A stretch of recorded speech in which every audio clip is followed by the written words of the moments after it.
তো প্রিয় বন্ধুরা, আশা করি আমরা সব ভালো আছেন। আমরা দেখছি জয়দীপ স্কুলস ইউটিউব চ্যানেল। তো অবশেষে কলকাতা পুলিশের কনস্টেবল নিয়োগের ইন্টারভিউর লিস্ট বের হলো। অর্থাৎ যারা পরীক্ষায় পাশ করেছে, প্রিলিমিনারি মেন পরীক্ষায়, তাদের ইন্টারভিউ হবে। তো ইন্টারভিউতে কারা কারা যোগ্য প্রার্থী হিসেবে পাশ করেছে অবশ্যই তোমরা জানো। কারা ইতিমধ্যেই পাশ করবে, তোমাদের স্কোর অ্যান্ড অ্যান্সার শিট যেটা বাড়িয়েছিল তার থেকে তোমরা মিলে নিয়েছো। কিন্তু প্রচলিত বিভিন্ন সংস্থার অ্যান্সার শিট বাড়ায় এবং বোর্ডের অ্যান্সার শিটের সাথে অবশ্যই মিল যেমন থাকে, কেমন অমিল অনেক প্রচুর থাকে। তো কারা কত মার্কস পেয়েছো অবশ্যই জেনে নাও এবং নির্দিষ্ট ওয়েবসাইটে গিয়ে দেখে নাও তুমি পাস করেছো কিনা। ঠিক আছে? তো কাট অফ জেনারেল যারা ক্যান্ডিডেট তাদের হচ্ছে মেল, অর্থাৎ পুরুষদের 56.25। তাহলে জেনারেল মেল যারা 56.25, ছেলেদের ক্ষেত্রে 56.25, আর জেনারেল ফিমেল অর্থাৎ মেয়েদের ক্ষেত্রে 43.5 যারা পেয়েছে তারা কিন্তু পাস করেছে, তারা ইন্টারভিউ সুযোগ পাবে। ঠিক আছে?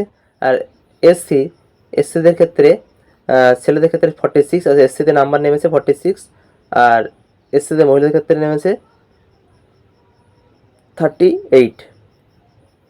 ঠিক আছে? মেয়েদের ক্ষেত্রে 38, ছেলেদের ক্ষেত্রে এসসিদের 46, আর এসটি হচ্ছে ছেলেদের ক্ষেত্রে 36 আর ফিমেল 35.25। অর্থাৎ খুব বেশি এসসি এসটির মধ্যে পার্থক্য খুব একটা বেশি নেই, শুধুমাত্র জেনারেল ক্যান্ডিডেটদের প্রচুর নাম্বার পেতে হচ্ছে।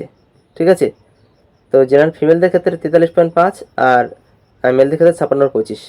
টোটাল মার্কসটা আমি এখানে তুলে ধরেছি এবং আন্ডার রিজার্ভ যারা ক্যাটাগরিতে আছো তাদের মার্কসটা একটু কম।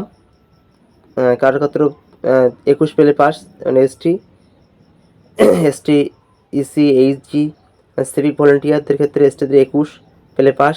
অর্থাৎ দেখতে পাচ্ছ প্রচুর নাম্বার কম, এত নাম্বার পেলে পাস।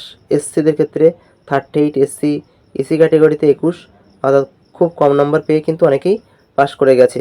অর্থাৎ সংরক্ষিত প্রার্থীর ক্ষেত্রে 21, 22 এরকম পেলে কিন্তু সে সরাসরি কনস্টেবল পরীক্ষায় পাস করে, তোমার মেন পরীক্ষার পাস করে তোমার হচ্ছে সরাসরি ইন্টারভিউতে সুযোগ পেয়েছে। তো কারা কারা তোমরা পাস করেছো অবশ্যই লিস্টটা দেখে নাও। দেখার পরেই তোমরা প্রস্তুতি শুরু করে দাও তোমাদের ইন্টারভিউর জন্য। ইন্টারভিউ লিস্ট বা যারা পাস করেছে কোথায় দেখবে তোমরা, অবশ্যই তোমাদের বাড়িতে চিঠি আসবে ইন্টারভিউর জন্য এবং অনলাইনে জানিয়ে যাবে এবং তোমাদের ফোন নাম্বারে বা ইমেলে মেসেজ আসবে। সঙ্গে সঙ্গে আজকে যে তোমরা ক্যান্ডিডেট পাস করছে কিনা কোন ওয়েবসাইটে জানবে। দেখো, ওয়েবসাইট www.wbpolice.gov.in আর www.prb.gov.in, এই ওয়েবসাইটে চলে যাবে। যাওয়ার পরে সেখানে রোল নাম্বার আর ডেট অফ বার্থ পুট করলে কিন্তু তোমার সামনে খুলে যাবে উইন্ডোজ, তুমি পাস করেছো না ফেল করেছো এবং কত নাম্বার পেয়েছো দেখা যাবে। ঠিক আছে? তো এই পরীক্ষার ক্রাইটেরিয়া ছিল প্রিলিমিনারি রিটেন টেস্ট, তারপরে প্রসেস টেস্ট পরীক্ষা, physical measurement test, physical efficient test, তার ফাইনাল রিটেন পরীক্ষা। অবশ্যই তোমার সব কিছু অতিক্রম করে এসছো, এবার হচ্ছে ইন্টারভিউ। তো ইন্টারভিউতে পদ আছে 2666টা পদ।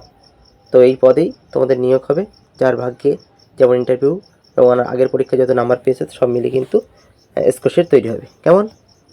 তো এই হচ্ছে আজকের গুরুত্বপূর্ণ একটা সংবাদ চাকরি প্রার্থীদের জন্য। যারা অবশ্যই চ্যানেলটি নতুন, অবশ্যই চ্যানেলটি সাবস্ক্রাইব করে বন্ধুদের শেয়ার করবে।